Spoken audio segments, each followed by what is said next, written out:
Profit and loss पढ़ रहे थे। चलिए उसके जितने क्वेश्चन हम कर चुके थे, ठीक है, कुछ बेसिक कॉन्सेप्ट हमने सीखे थे, अब आगे बढ़ते हैं नेक्स्ट क्वेश्चन की तरफ। ठीक है सर, दिखाइए नेक्स्ट क्वेश्चन। नेक्स्ट क्वेश्चन है, a person sold an article at 10% loss.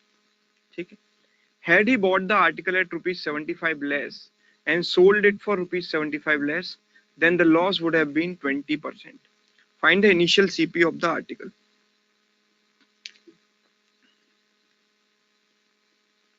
धर्मेन ने सबसे पहले आंसर किया इसका, वेरी गुड। शुभम का आंसर थोड़ा डिफरेंट है।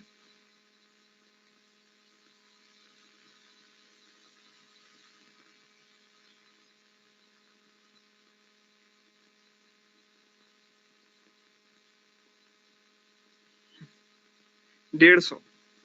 कौन से मेथड से किया इसको? कौन से मेथड से आपने किया बताओ? रेशियो से। ओके,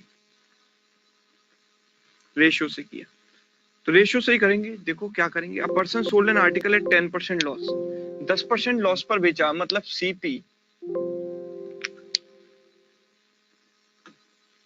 सीपी और एसपी का जो रेशियो है वो क्या है? ये सारे मार्कर्स खराब हैं। सीपी और एसपी का रेशियो क्या है? देखो 10:9। कैन आई से इट इज 10:9, है ना? सीपी एसपी का रेशियो क्या है? 10:9। अच्छा, सेकंड केस में क्या होता है? The loss would have been 20%। 20% का लॉस है, मतलब 5 रुपए पर 1 रुपए का लॉस है, यानी कि 5:4। अच्छा, पहले जो सीपी था और अब जो सीपी है उसमें कितनी कमी या इंक्रीज हुआ, कितना चेंज आया? 75 लेस, मतलब कॉस्ट प्राइस 75 रुपए कम हुआ, और सेलिंग प्राइस भी सेलिंग प्राइस कितना कम हुआ? 75 लेस। ठीक है, अभी इसका चेंज मुझे पता है, इसका चेंज मुझे पता है, तो बोलो कौन सा मेथड लगते हैं इस केस में? इस केस में कौन सा मेथड लगाते हैं? Cross multiply method. लेकिन क्रॉस मल्टीप्लाई लगाने से पहले हम ये भी चेक कर सकते हैं कि भाई ये दोनों अगर इक्वल हैं तो ये दोनों गैप इक्वल होने चाहिए। देखो यहाँ भी 5 का गैप है, यहाँ भी 5 का गैप है, तो फिर तो मुझे कुछ करना ही नहीं है, क्रॉस मल्टीप्लाई लगाने की जरूरत नहीं। अगर मैं लगाऊंगा भी तब भी यही आएगा, जो 5 यूनिट का गैप है वो किसके बराबर है? 75 के बराबर। तो 1 यूनिट की वैल्यू 15 के बराबर, तो 1 यूनिट की वैल्यू 15 के बराबर। हमको क्या चाहिए? Initial CP of the article. तो इनिशियल सीपी कितना है? 10 यूनिट। तो 10 यूनिट मतलब 150। आसान है, बोलो। अगर ये इक्वल नहीं होता या फिर यहाँ पर कोई भी रैंडम वैल्यूज कुछ भी होती, तो फिर हम क्रॉस मल्टीप्लाई से तो कर ही सकते थे। समझ रहे हो? क्रॉस मल्टीप्लाई तो अल्टीमेटली हर केस में लग ही सकता है, मतलब इस टाइप का अगर कोई क्वेश्चन आएगा तो वहां पर आप करोगे क्रॉस मल्टीप्लाई से, लेकिन उससे पहले ये देख लो कि अगर ये दोनों इक्वल है तो फिर वो भी लगाने की जरूरत नहीं है। Next question. नेक्स्ट क्वेश्चन देखो आपके सामने।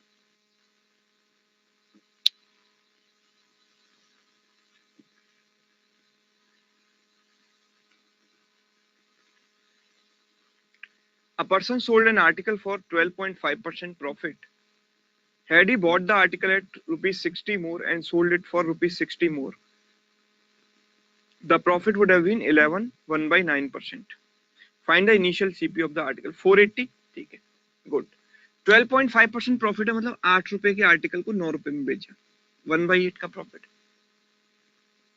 सेकंड केस में 11 1/9% का प्रॉफिट है, मतलब 11 1/9% का मतलब 1/9, तो 9:10।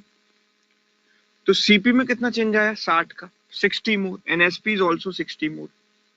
तो हम देखेंगे यहाँ पर भी 1 का गैप है, यहाँ पर भी 1 का गैप है, तो 1 यूनिट की वैल्यू कितनी हो गई? 60 हो गई। हमको क्या चाहिए? इनिशियल सीपी, मतलब 8 यूनिट। तो 8 यूनिट की वैल्यू 8 × 60, यानी कि 480। क्लियर है? 480 आंसर होगा। ठीक है, सभी ने सही निकाला इसका आंसर, वेरी गुड। आगे बढ़ते हैं, नेक्स्ट क्वेश्चन। बताओ इसका आंसर क्या होगा? The mark price of an article is 50% above its cost price. When the mark price is increased by 20% and the selling price is increased by 20%, the profit is double. If the original mark price was 600, find the original selling price.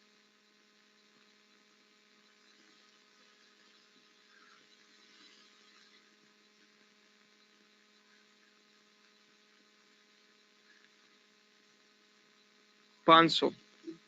People are saying 500, कुछ लोग 480 कह रहे हैं। केवल धर्मेंद्र ने बोला 500 5-6 बार। धर्मेंद्र एक बार answer किया करो, आप बार बार मत किया करो, कल भी मैंने आपको ये बताया था। रवि का आंसर है 480।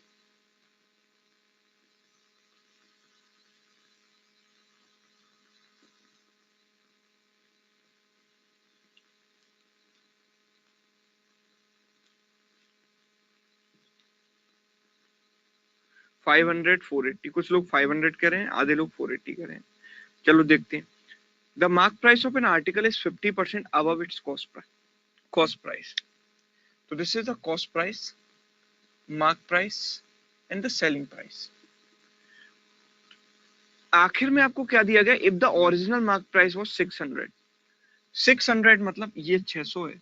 50% का मतलब होता है 1/2, मतलब अगर ये वैल्यू 2 रुपए है तो ये कितनी होगी? 3 रुपए होगी। 2:3 का रेशो होगा। तो हम बोलेंगे 3 यूनिट की वैल्यू 600, तो 1 यूनिट की वैल्यू कितनी? 200। तो 2 यूनिट की वैल्यू कितनी? 400। मतलब सीपी आ गया मेरे पास 400, क्योंकि 50% का इंक्रीज है उससे। आगे क्या बोला है? When the mark price is increased by 20%, अगर मैंने मार्क प्राइस को 20% बढ़ा दिया, मतलब 60 का डबल 120 ऐड कर दिया, 720 हो गया। And selling price is increase by 20%। Let us से कि सेलिंग प्राइस पहले 5x था, तो अब कितना हो गया? 6x। 20% बढ़ाया मैंने, ठीक है। 5x क्यों माना? क्योंकि 20% 1/5 होता है, तो 5 का मल्टीपल मान लिया। आगे क्या बोला है? द मार्क प्राइस, हाँ ओके। तो original mark price was this, find the original selling price, the profit is double. तो सेकंड केस में देखो सीपी तो सेम ही रहेगा, प्रॉफिट डबल हो जाता है। प्रॉफिट डबल मतलब इसका डिफरेंस इसके डिफरेंस से डबल है। मतलब ये जो डिफरेंस है 6x minus 400 is double of 5x minus 400। तो 5 into 2 10, 10 minus 6 4x is equal to 800 minus 400 यानी 400। तो x की वैल्यू कितनी आ गई? 100 आ गई। x की वैल्यू 100 आ गई, हमें ओरिजिनल सेलिंग प्राइस चाहिए, मतलब 5x की वैल्यू चाहिए, तो कितनी आ जाएगी? 500। अगर x की वैल्यू 100 है तो 5x कितना होगा? 500। क्लियर? चलिए आगे बढ़ते हैं। Next question. Next question, a trader marked up the commodity so as to include the profit of 25% but allowed a discount of 16% on the mark price, find the actual profit। बहुत आसान question है, पता नहीं बीच में कैसे आ गया इतना easy question. चलो फिर ही बता दो।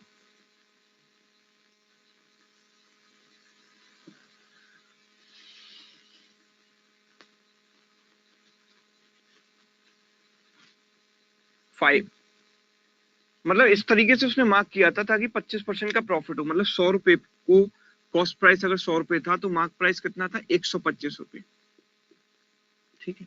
लेकिन उसने बाद में क्या दे दिया? 16% डिस्काउंट दे दिया, प्लस 25% माइनस 16%। 16% ऑफ 125 कैसे निकालेंगे?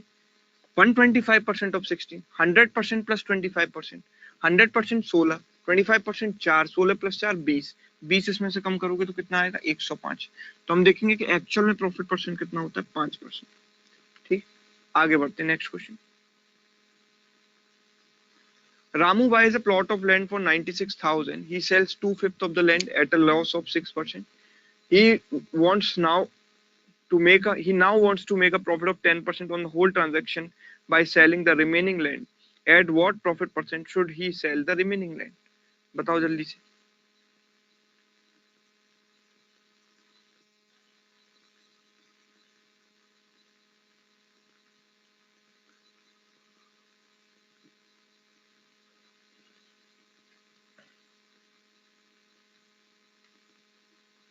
चौबीस परसेंट। मृत्युंजय कह रहे हैं 62/3%। सौम्या रस्तोगी जी कह रही हैं 62/3। ओके ठीक है, ज्यादातर लोग 62/3 करें। लेट्स सी, देखो 2/5 पार्ट अगर ये है तो रिमेनिंग कितना होगा? 1 माइनस 2/5 यानी कि 3/5। मतलब दोनों पार्ट्स जो है उनका रेशियो कितना है? 2:3। पहले वाले पार्ट पर there is a loss of 6%, 6% का लॉस है। दूसरे वाले पर x% का प्रॉफिट है, ताकि ओवरऑल उसको क्या हो? ओवरऑल 10% का प्रॉफिट हो। मतलब बीच में क्या आएगा? 10%। अब बोलो क्या लगाएगा यहाँ पर? क्या लगाया जाएगा? एलिगेशन। वेरी गुड, यहाँ पर एलिगेशन लगाएंगे तो देखो क्या आएगा? x minus 10 upon 10 minus minus 6 is 16, that is equal to 2/3. So I can say x will be, this is 32/3 यानी 10 plus 32/3, यानी कि 62/3%। कर सकते हैं ऐसे, यस, एलिगेशन से कर सकते हैं इसको। वही बात है ना कि स्ट्राइक नहीं करता आपके दिमाग में, है ना, स्ट्राइक नहीं कर पाता, यही दिक्कत आ जाती है। अब स्ट्राइक कब करेगा? जब प्रैक्टिस करोगे क्वेश्चंस की। दूसरा तरीका बता देता हूँ, अगर ये स्ट्राइक नहीं करे तो दूसरा तरीका क्या है, देखो। अच्छा, यहाँ पर एक डेटा का कोई यूज नहीं है, बोलो। एक डेटा है जिसका कोई यूज नहीं है, वो क्या है? Cost price 96,000। इस 96,000 की जगह कोई कॉम्प्लिकेटेड वैल्यू भी दी जाती तो हम ऐसा नहीं कि 2/5 निकालें, फिर उसका 3/5 निकालें, ठीक है, फिर उस पर इतना लॉस लगाएं 6% का, 2/5 निकालकर उसको 6% कम करके सेलिंग प्राइस निकालें, ठीक है। ये सब मेथड करते हैं लोग, ऐसा नहीं। आपको लगता है कि बहुत बेकार मेथड है, लेकिन लोग करते हैं ऐसे। मतलब जिन लोगों ने प्रॉपर तरीके से गाइडेंस नहीं लिया या कहीं से नहीं पढ़ा, अपने आप देखेंगे करके चले गए, वो लोग ऐसे ही करते हैं एग्जाम में। 90% जनता ऐसी है जो इस तरीके से करती है, ठीक है। बट आप लोग मत करना। देखो क्या है दूसरा तरीका, क्या है कि अगर मुझे पता है 96,000 का कोई यूज तो होने वाला है नहीं, मैं एक काम करता हूँ, प्लॉट की कॉस्ट मान लेता हूँ 500 रुपए टोटल, 96,000 की जगह 500 रुपए मान लिया। 2/5 पार्ट है, मतलब 200 रुपए कॉस्ट, बाकी बची हुई की कितनी होगी? 300। बात समझ रहे हो? अच्छा, अभी पहले वाले पर 6% का लॉस होता है, पहले वाले पर 6% का लॉस होता है, तो 6% का लॉस है, तो बोलो कितना लॉस है? 6 इंटू 2 12 का लॉस है, ठीक है। ओवरऑल उसको क्या चाहिए? 10% का प्रॉफिट चाहिए। अभी 10% का अगर प्रॉफिट चाहिए तो इसका 10% है कितना? 50 रुपए। अभी -12 यहाँ पर हुआ, तो 50 लाने के लिए मुझे कुछ ना कुछ ऐड करना पड़ेगा। क्या ऐड करना पड़ेगा बोलो? 50 लाने के लिए क्या ऐड करना पड़ेगा? बिल्कुल ऋषभ, एब्सोल्यूट राइट, 62। -12 में अगर +62 कर दूंगा तो 50 आ जाएगा कि नहीं ऐड ओवरऑल? तो यहाँ पर 62 का प्रॉफिट होना चाहिए 300 पर। तो 62/300 इंटू 100 करेंगे तो 0 0 कट जाएगा, क्या आ जाएगा? 62/3%। मेंटली कर सकते हैं इस क्वेश्चन को इस तरीके से, यस, इजी है, क्लियर बात। चलो ओके, चलिए, तो अब आगे के 4 क्वेश्चन आप लोग अपने आप ट्राई करेंगे, फिर हम उनको डिस्कस करेंगे। फुल स्क्रीन पर नेक्स्ट क्वेश्चन दिखा दीजिए, ट्राई करें इसको।